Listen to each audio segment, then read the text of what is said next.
Hi అండి, అందరికీ నమస్కారం. Welcome back to our channel mad girls. ఈరోజు వీడియోలో ఊర మిరపకాయలు ఈజీగా ఎలా పెట్టుకోవాలో చూద్దాం. వీటినే చల్ల మిరపకాయలు, మజ్జిగ మిరపకాయలు అని కూడా అంటారు.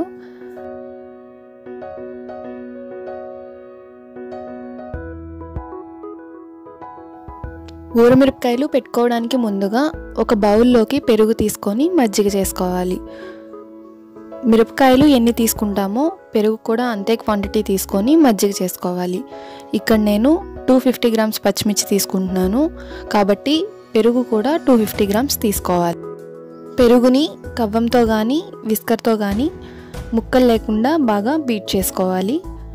పెరుగు బీట్ చేసుకున్న తర్వాత సాల్ట్ యాడ్ చేసుకోవాలి. ఉప్పు కొంచెం ఎక్కువగానే వేసుకోవాలి. అప్పుడే మిరపకాయలు బాగా ఎండిన తర్వాత ఉప్పు సరిపడా ఉంటుంది, లేదంటే ఉప్పు కొంచెం తగ్గుతుంది.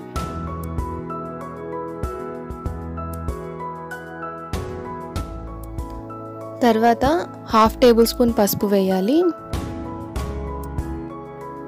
ఇప్పుడు మళ్ళీ ఒకసారి ఉప్పు పసుపు కలిసేలాగా పెరుగుని కలుపుకోవాలి. ఇప్పుడు ఈ మజ్జిగని ఒక ప్లాస్టిక్ బాక్స్లోకి తీసుకోవాలి. వీటికి స్టీల్ కంటైనర్స్ వాడకూడదు, తుప్పు పడతాయి. గ్లాస్ కంటైనర్స్ కానీ ప్లాస్టిక్ కంటైనర్స్ కానీ యూస్ చేయాలి. తర్వాత 1 గ్లాస్ వాటర్ కూడా వేసి ఒకసారి కలుపుకోవాలి.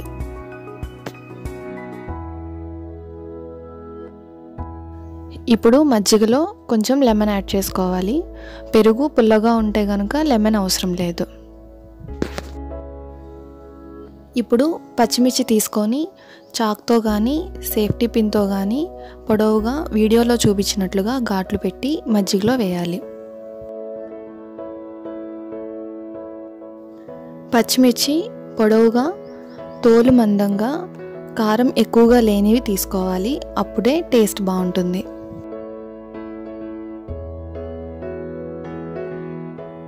ఇలా అన్ని పచ్చిమిరపకాయలకి ఘాట్లు పెట్టుకొని మజ్జిగలో వేసుకోవాలి. తర్వాత పచ్చిమిరపకాయలు మజ్జిగలో కలిసేటట్టుగా ఒకసారి కలుపుకొని మూత పెట్టాలి. ఈ విధంగా పచ్చిమిరపకాయల్ని 2 రోజులు ఊరబెట్టాలి. పచ్చిమిర్చి మజ్జిగలో వేసిన తర్వాత రోజు ఒకసారి కలపాలి. పచ్చిమిరపకాయలు మజ్జిగలో వేసిన తర్వాత రోజుకి ఇలా ఉంటాయి. ఇప్పుడు ఒకసారి కలిపి మళ్ళీ ఇంకొక రోజు ఊరబెట్టాలి. తర్వాత రోజు పచ్చిమిర్చిని మజ్జిగలో నుండి తీసి ఎండలో ఆరబెట్టుకోవాలి.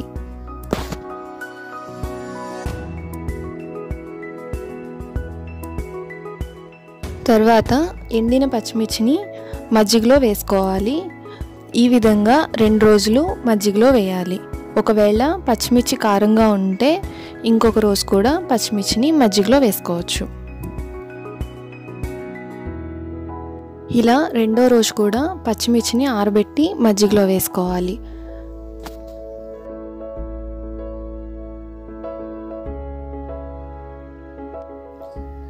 ఇక తర్వాత నుంచి పచ్చిమిర్చి పూర్తిగా ఎండిపోయేంత వరకు ఎండలో ఆరబెట్టుకోవాలి. మిరపకాయలు 4-5 డేస్లో బాగా డ్రై అయిపోతాయి. ఇలా రెడీ అయిన పచ్చిమిర్చిని ఎయిర్ టైట్ కంటైనర్లో స్టోర్ చేసుకుంటే 1 ఇయర్ వరకు నిల్వ ఉంటాయి. ఈ వీడియో మీకు నచ్చినట్లయితే like, share and subscribe to mad girls.